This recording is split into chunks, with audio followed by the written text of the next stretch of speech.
Hello and welcome to today's presentation.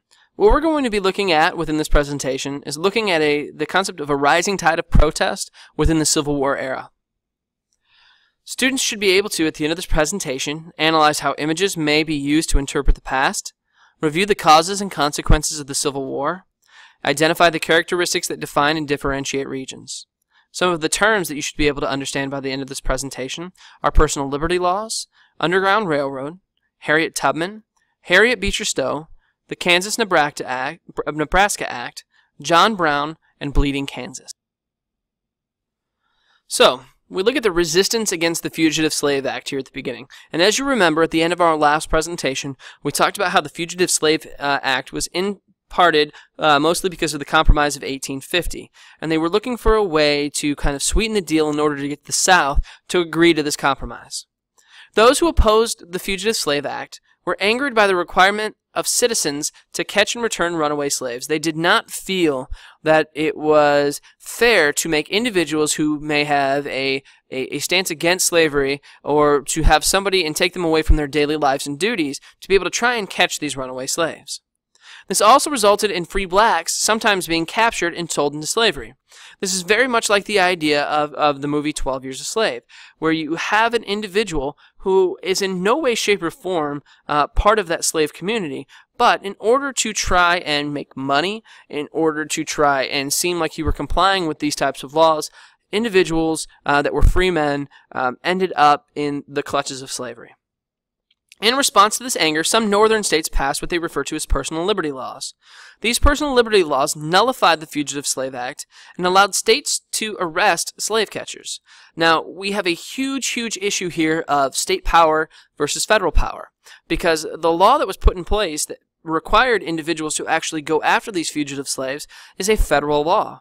And really, when you look at the Constitution of the United States of America, and you look at the Supremacy Clause, no state is allowed to pass a law that is in contrast to what the federal law has already passed. So, you've got the federal government trying to dictate that individuals do this action, which is really kind of ironic because the South, which is, arguably fighting for states' rights, is trying to get the federal government to pass laws that are in their benefit, that the North doesn't like. So here we've got a very kind of bizarre world as far as how these laws are being passed. But all of this is being done in order to try and keep a balance between slave states and between free states in order to try and preserve the Union as it is.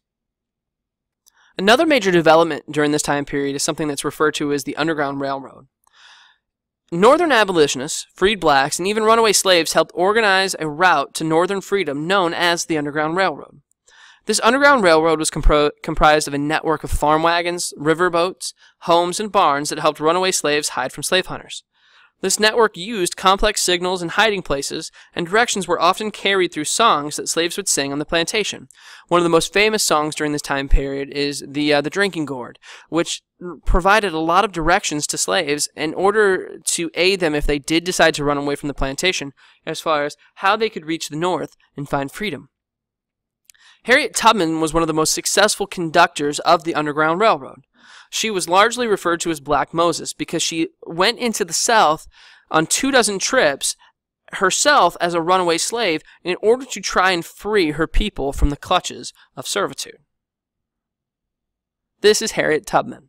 Another major condemnation of slavery during this time period was done through a book written by Harriet Beecher Stowe in 1852 entitled Uncle Tom's Cabin. This book detailed what it was like to live in slavery and provided many people with the spark needed to start opposing slavery through various abolitionist movements. This book really did try to present to individuals how negative slavery was and detailed many of the really harsh concepts that existed within the slave market and on the plantation and how horribly these people were treated. And this really, for the first time for a lot of people, brought it to the forefront as to how absolutely horrible slavery really was. The book sold over 300,000 copies in its first year and led to greater differences between the North and the South, because this really made the North look at the South's way of life as really kind of a barbaric concept. Then we get the Kansas-Nebraska Act.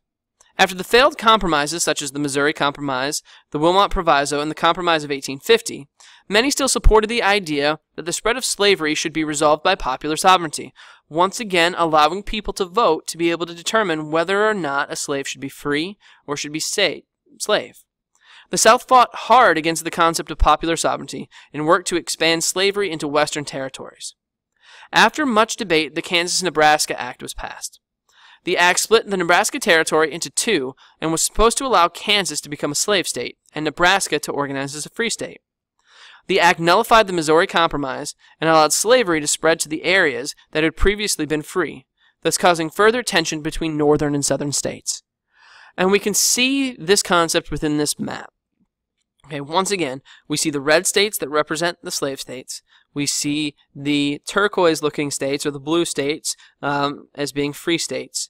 We have the yellow states that are open to the Compromise of 1850, and then we have the orange states that are open to slavery through the Kansas-Nebraska Act.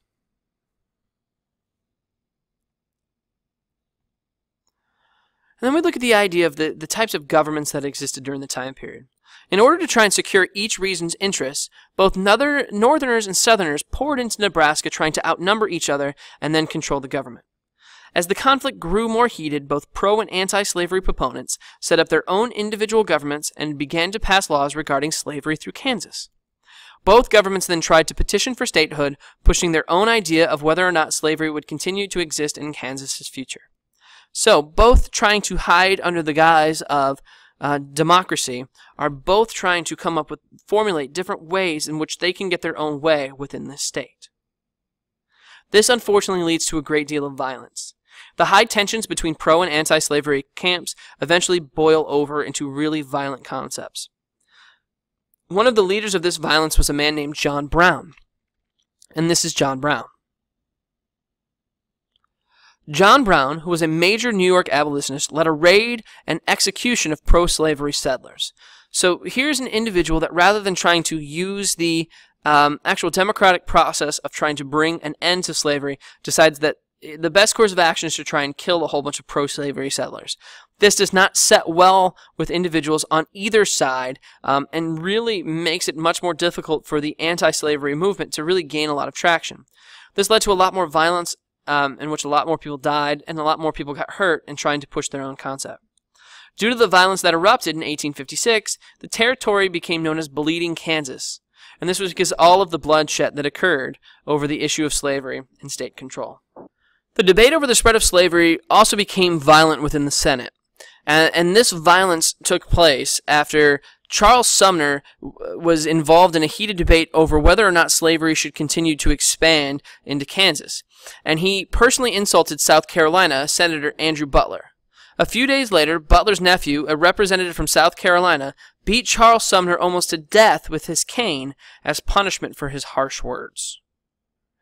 And this is a picture that represents that beating. So, using the information that we have learned from this presentation, there are a few questions that we should be able to answer at this point. Using evidence from this presentation, how did the events in Kansas show the issues that stemmed from the regional differences that existed in the United States prior to the Civil War? Also, using evidence from this presentation, how did the response to slavery show both regional differences in the United States and causes of the Civil War?